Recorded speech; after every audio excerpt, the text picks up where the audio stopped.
What is a cinematic masterpiece? Mara Leisman, from the highly reliable website Quora, known for its standing in film spaces among critics and geniuses alike, says that there are certain things that are required for a movie to be considered a masterpiece. 1, an exceptionally fine story that touches a wide range of people. 2, excellent acting. 3, top-notch cinematography. And 4, something that makes it different from others of the same genre. It's the last undefinable something special that sets the great apart from the merely good.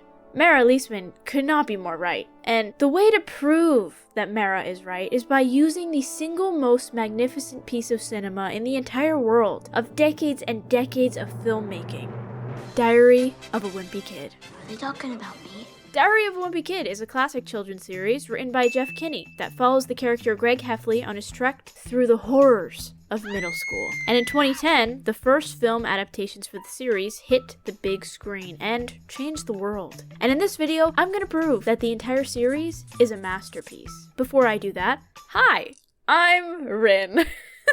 This is my second channel, and this is my first video on said channel. If you don't know me from my main channel as Rin Queen, you also don't know that for an April Fool's prank on my subscribers, I included at least one reference to Diary of a Wimpy Kid in every single video of mine for a year. I also was a huge fan of the books. I own this poster and this shirt and these little figurines of the franchise characters, so I would say I am highly qualified to speak on this topic. I am like a professional wine taster, but for the original Diary of a Wimpy Kid movies. Put those films in a glass bottle, mushed up, fermented, and I will shake them around my glass, take a cautious sniff, a tiny sip, and bam! I'm drunk on perfection. Because that's what these movies are. Perfection. So let's talk about why. The reason the Diary of a Wimpy Kid, or Dowok, movies work so well. It's because no matter what amazingly crafted jokes or skits are in these films, they all hinge on one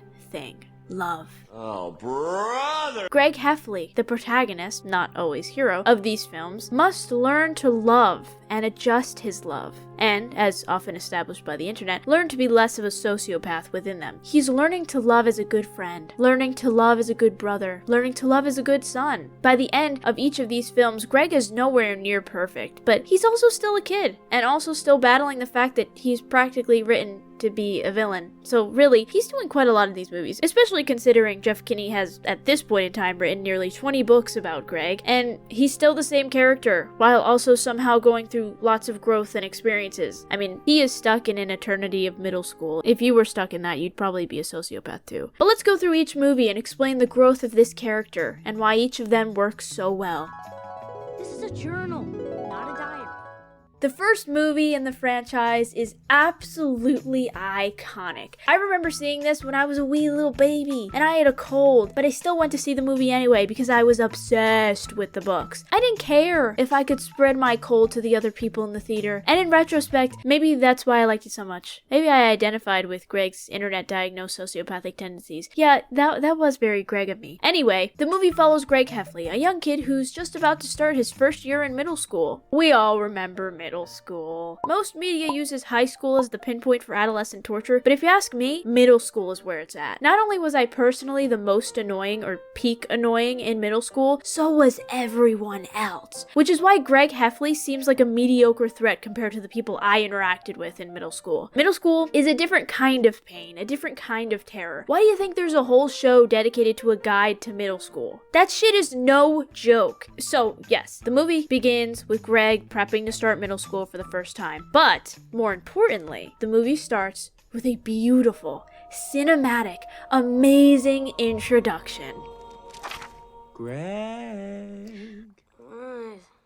Greg! Suddenly my name is Greg, because if that was my wake-up call, I would be up. I would get my life together. I would go to graduate school just for the hell of it. I would become a lawyer and defend myself in the court of law for the restraining order I would inevitably get from Devin Bostick. Devin Bostick as Rodrick Heffley is one of the main reasons why these movies are the masterpieces they are, but we will get to that in a bit. So, Greg is going to middle school and has high expectations. High expectations being that he wants to be popular and wants to be famous, and after watching a beautiful film in health class, It's Awesome to Be Me, featuring my favorite person in the world, Brock Brannigan, PI. What are you doing here? He believes one of the things that's holding him back from that fame and success is his best friend, Rowley Jefferson. In other words, Greg has the comprehension skills of a skipping rock in the river of denial.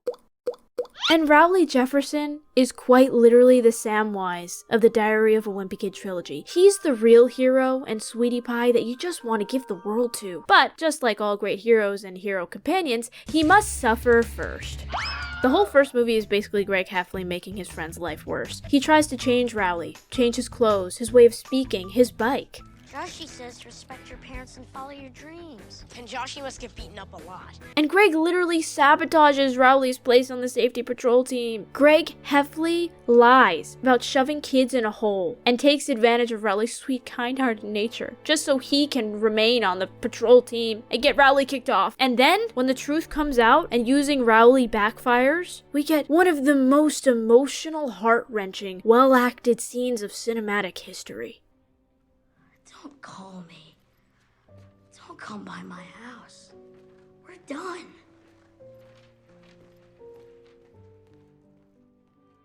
And it's only after this that Greg comes to the realization that he was wrong to do what he did. To lie. That's right. It took him losing Rowley as a friend to realize how awful he was being. Greg Heffley is arguably a little shitty. And may I highlight, Greg is a theater kid. Another reason why his behavior is the way it is. He is the epitome of drama, the definition of extra. His foggy reasoning and askew morals blame theater. And I say this as a theater kid with a lot of shame. Greg is one of us. So, he's not a great kid. But at the same time, most kids aren't great. A lot of kids are shitty, and they learn why they're shitty through being shitty. And then they grow, and they don't do it again, hopefully. Which is why, even though we joke and poke fun at Greg's inability to realize he's nearing Joker levels of sociopathy, he's a great protagonist. Because he's the perfect character to make grow and learn. If Rowley was the lead, these movies would be boring. How is Rowley gonna change? Is he gonna become an even better character? Impossible. He's already a perfect ray of sunshine as is. I firmly believe that everyone has two sides to themselves. Like the angel and demon on your shoulders, one part of you thinks negative things, the other combats those thoughts. And those two sides are Greg and Rowley. Anyway, back to the point. The first movie is about Greg realizing the importance of love in his friendship. Or if you've seen that fanfiction of Diary of a Wimpy Kid, maybe it's more than a friendship, but still. He learns the importance of friends versus popularity, of sacrifice, and of love. Throughout the movie, this is all foreshadowed with a single moldy piece of cheese in awfully CGI'd segments of the school's blacktop. Why can't I say that word? In the school's blacktop. Whatever. In the beginning of the film, Chirag Gupta tells Greg and Rowley the story of the cheese.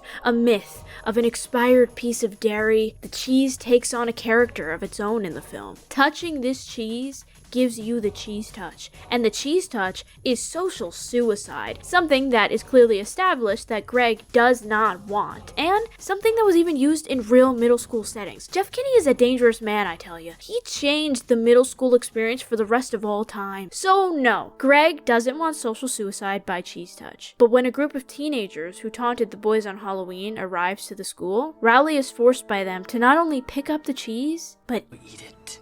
honestly, someone arrest this man, because that is heinous, and I would rather break all of my limbs and be thrown into a river before eating that shit. But Rowley is sweet, and scared, and innocent, and he does what the evil high schoolers say. He eats the cheese. And then the teens leave, and the whole school finds Greg and Rowley standing out there, traumatized, shaking in their metaphorical boots. And the cheese has been moved. And the only logical thing to say is that Rowley Jefferson ate the cheese.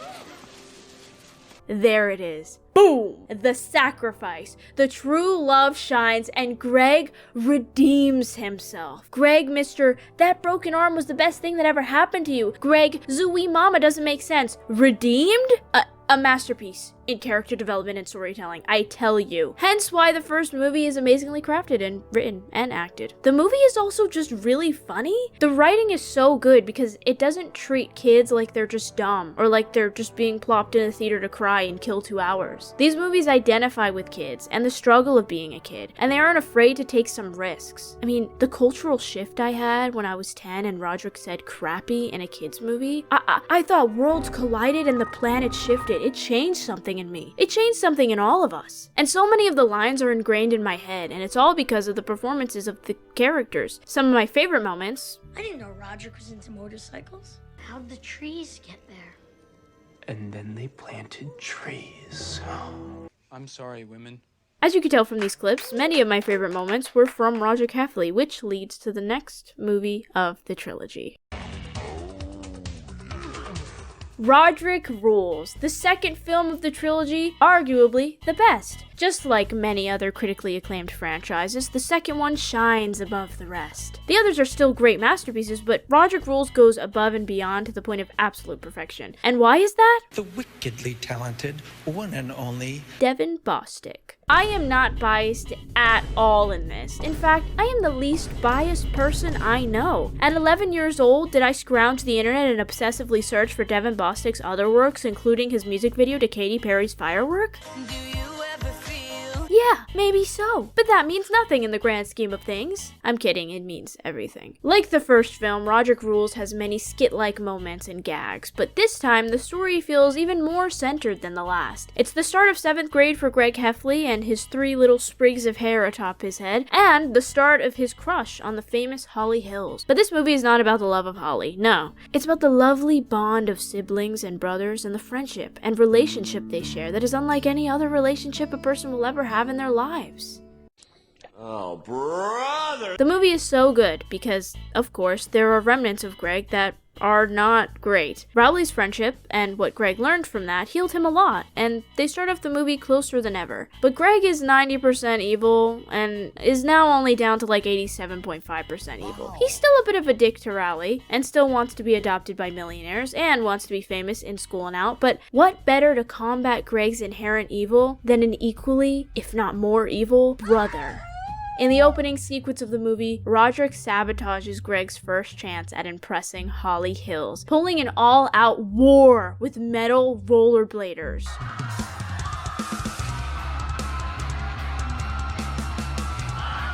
This is bigger than Sparta! This sibling rivalry is the centerpiece of the movie, and Susan Heffley, being the angel that she is, tries to force bonding through Mom bucks. She tells them that if they spend time with each other, they can gain fake money from a board game and cash that in for real money. Obviously, this doesn't always go as planned, and for the beginning of the film, the brothers have a false sense of siblinghood just to get their mom off their backs. There are plenty of other great parts of this movie, like if I told you the Rowley Jefferson lip syncs to Kesha's TikTok, you would think I was lying, because that is just beyond perfection. Or the poop!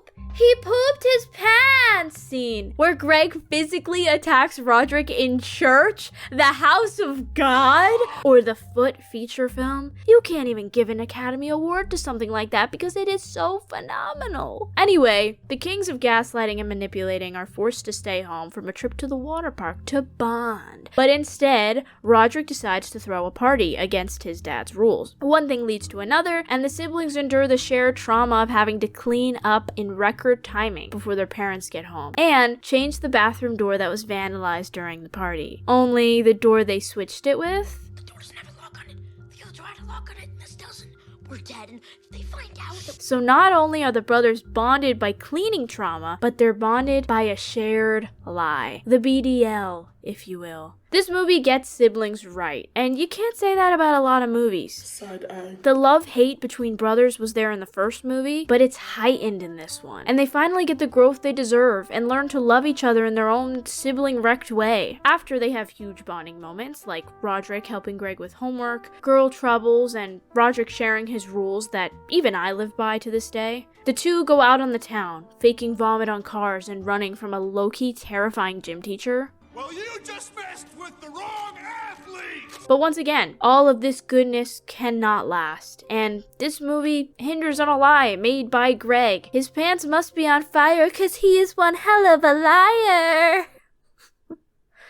I don't know why I wrote that down. why that's a line, but I said it, so, we just leave it and move on. Anyway, Rodrick and Greg return home to find their parents looking at photos from the very camera they used to take pictures at the secret, not-so-secret party. Rodrick, can you explain what you're doing in this photo? That's not me. That's not you? Nope.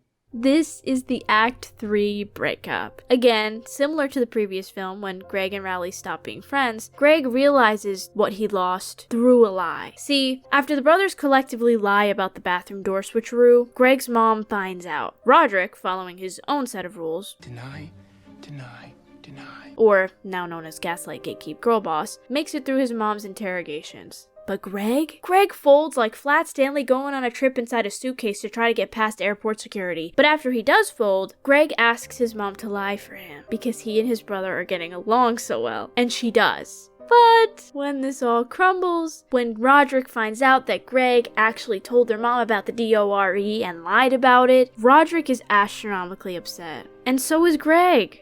You're my brother. She'll never be my friend. It's why Greg asked his mom not to tell Rodrick in the first place, because again, he already valued the relationship he was building with his brother. It's almost as if, and stick with me here, we're gonna get a bit deep. It's almost as if Greg remembered what happened in the past with Rowley, how he lost that friend because of his actions, and he doesn't want that to happen again. He's aware of the mistakes he made in the past, and he doesn't want to repeat it. Well, Of course, it does repeat, and that's what, again, leads Greg to his sacrifice. But before the sacrifice is the ultimate torture. Rodrick is technically still the villain of this movie, but also not, because again, we're combating evil with evil here. The ultimate battle of the manipulating gaslighters. And Rodrick gets some gnarly hits in there, especially when he mock reads Greg's diary. Journal. If anyone found my journal and read it out loud like that, I would have to recover for 30 points of emotional damage and 40 points of bludgeoning damage from me smacking my own head against a wall out of embarrassment. Thus Greg and the sacrifice. Similar to the last movie, similar theme of sacrificing dignity for the ones you love, but hey, if it ain't broke, don't fix it. And it ain't broke, it's only elevated. Because Greg's family goes to the talent show that Rodrick was punished to not be a part of, and Greg makes the sacrifice for him. He makes a deal with his mom. He agrees to do Rowley's magic act that he so desperately did not want to do if Rodrick can play with his band. And thank God he did, because we got a Loaded Diaper original song and an iconic dance from Susan Heffley. Also the scary ass puppet from Fregley that makes a child in the audience and me cry, and the heart-wrenching performance of Memory by Miss Patty Farrell, which, quite frankly, should just replace the entirety of the Cats movie. The movie ends on the bittersweet notion that Greg and Rodrick have made amends, but are still shitheads, because love is complex, and there's a lot of hate and love and hate, especially when it comes to family and siblings. It's the best relationship of siblings I've probably ever seen in my entire life, so trust me when I say it's masterpiece worthy. Honestly, that's just this whole video. Just trust everything I'm saying and don't fact check. Anywho, moving on to Dog Days, the third and final movie of the original trilogy. Some say this is the worst of the three, but even saying it's the worst means it's still a beautiful rendition of the original source material and a masterpiece in its own right. Just not as good as Rodrick Rules, because let's be honest, Rodrick should have been in the third movie more. But the lack of Rodrick is made up in Greg's dad, Frank. The dad, again, was in the previous movies and shined in them as well. Hey! What the? What was General Grant doing on the thermostat? And this movie only proves that this guy was made to play Frank Heffley. Though the kid actors have clearly grown out of their roles a bit, they're so talented it hardly matters. While the last two films took place during Greg's school year, this film is set during the summer. At this point, Greg has made amends with many people, even his mom, but this film focuses on the relationship between a father and son and the intricacies of that, and it's super interesting to see. Greg having daddy issues makes a lot of sense in hindsight, and it's another way me and him are similar. At this point, this video should just be, am I Greg Heffley with identity crisis in the thumbnail. So, after Greg's dad meets a former delinquent friend of Rodrick's who went to Stag military school, Greg thinks his dad is gonna send him to the same one. What was supposed to be a summer of fun and video games turns into a strange battle between Greg and his father, where Greg has to try to prove to his dad that he doesn't need boarding school, and most times, Greg fails. which in some ways is a good thing. The movie highlights Greg's incompetence and kind of forcibly humbles him. But still, this movie is maybe the most heartbreaking one of the trilogy. The feeling of being a son who is constantly disappointing his father. Ouch! Greg's a little shit, but he mostly has the right intentions with his actions, and maybe that doesn't justify them, but it still hurts when his dad gives him the "I'm disappointed in you" look. There's one scene that literally stabs me between the ribs, right in the heart. And an activity you both enjoy. What are we gonna do? Play a twisted warlock the rest of the day?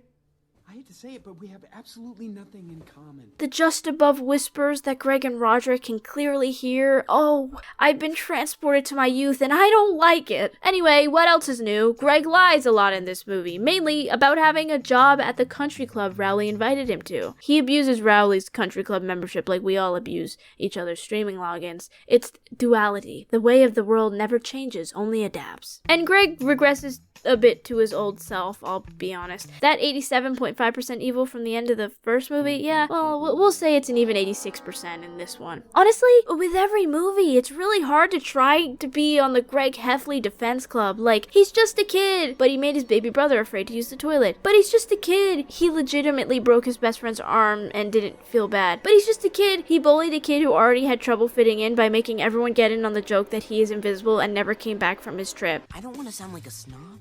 Greg, honey. I think most people would agree I'm a pretty likable kid. Greg, honey, have you hurt yourself ever? But in this movie, he's also trying to get with Holly Hills and prove himself to his father, so we can explain it as all that pressure making him revert to his sociopathic ways. Can't really blame him for that, especially with free resort food and smoothies on the line. What you got there? It's a smoothie. Also, let's just take a moment to talk about Rodrick in this movie. A shining star as always, but this time, he's trying to impress Holly's sister Heather, and in return, she runs over his foot. And she also nearly lets him drown to get assaulted by a burly man. Baby, I'd never do that to you. I wouldn't let you drown. I'd be the door from the Titanic for you, face down so you could float better. I'll be the sacrifice. I'll lay down my life and my country. I digress. There are a lot of other great moments in this movie, like the Wilhelm scream when Greg and Rowley peruse the amusement park, or Greg accidentally calling 911 on the Jeffersons with the ladybug phone that I honestly wish I owned, the hug between Greg and Rodrick, the loaded diaper activated screen, and of course the ending serenade that Rodrick gives Heather Hills. But again, I digress. I'm sorry, I'm rambling. Back to the point. Greg and his dad. The third act breakup in this movie is not so much of a breakup as much as it is a breakup of the ruse. Greg's dad finds out that Greg doesn't actually work at the country club, and he hits him with the, Aren't you gonna yell at me or something? Aren't you mad? No, I'm just disappointed. and my owies go ow because again, too real. And then, with their newfound camaraderie, Rodrick helps Greg out and gives him advice to get on their dad's good side so he won't get sent to the Stag Union military school. Greg and his father go on a wilderness camping trip, but it doesn't go well.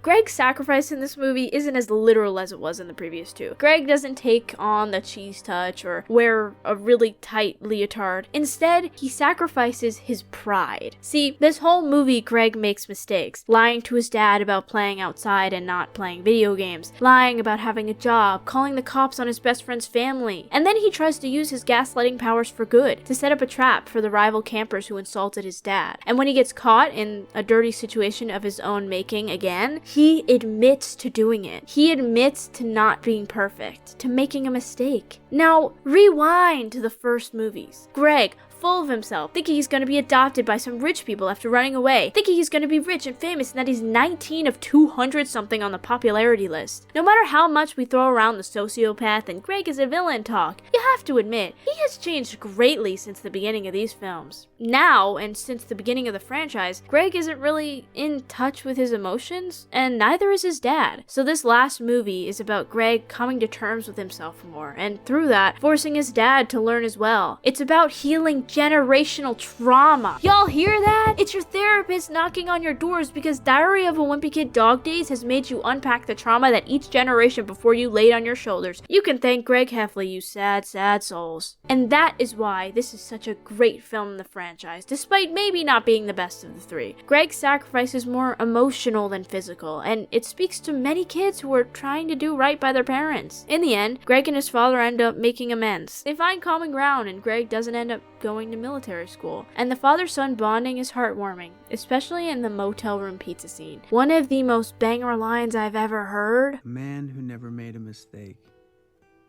never made anything.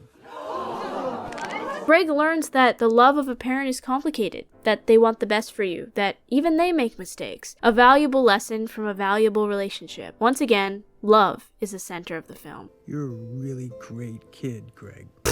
Okay! Woo-hoo-hoo! Funny! Nice one, Frank! Funniest joke of the whole franchise. Let's not go that far, Mr. Heffley. And at the end of Dog Days, summer ends. And so does the original trilogy that we all know and love. And then all the characters die. That actually happens. I didn't make that up. It's canon. Why do you think they didn't make any more of these movies with this cast?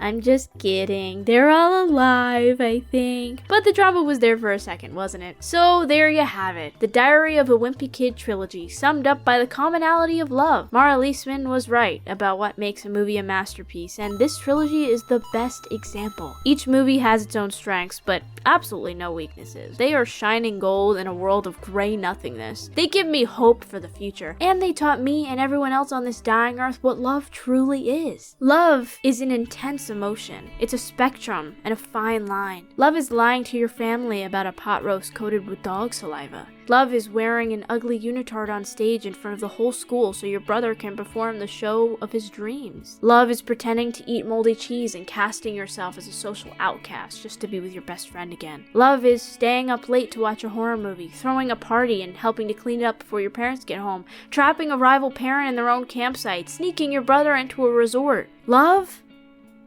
is Rodrick Heffley. If you like this video, go ahead and give me a like on the little button and subscribe, because this is a new channel and I'm excited to talk more and ramble more and talk your ear off and chew your ear off. Not really chew it, but I'm gonna talk a lot. And I didn't write an outro for this channel, so I'm just rambling now, because that's the name of the channel. So we're Rambles, so I'm gonna ramble. I hope you enjoyed the video, and if you didn't, don't tell me. So yeah, okay, bye.